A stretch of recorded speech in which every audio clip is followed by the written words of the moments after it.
ስግደት አራት ትርጉሞች ነው ያሉት። አንደኛው እግዚአብሔርን ማምለክ ነው።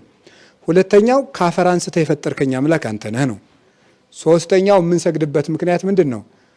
በኃጢአት ብሰነካከል በንስሐ የምታነሳኝ፣ ሙቼ ስፈርስ ስበሰብስ በትንሣኤ የምታነሳኝ አንተ ነህ ነው። አራተኛው ለእኔ ብለህ ወደቅ ተነሳ፣ ሙተ ተነሳ ብሎ የክርስቶስን ሃይማኖት መመስከር ነው። በዚህ ምክንያት ስግደት እንሰግዳለን። ስለዚህ ስንሰግድ ካፈር የፈጠርከኝ ጌታዬ፣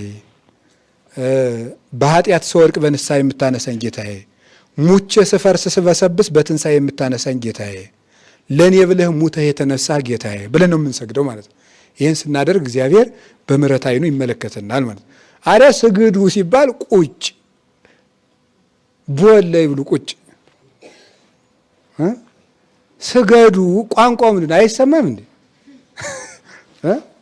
ምንድን ነው የሚለው? ቁጭ በሉ የሚል የለም። ቁጭ በሉ የሚል በፍጹም የለም። ስገዱ ነው። ስለዚህ ቁጭ ማለት አይቻልም፣ መስገድ ነው።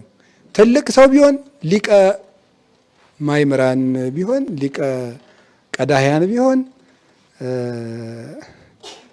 ሊቀ ሰራያን ቢሆን በቃ ሊቀ ምን ማንም ሊቀ ቢሆን ስገድ ከተባልክ ስገድ።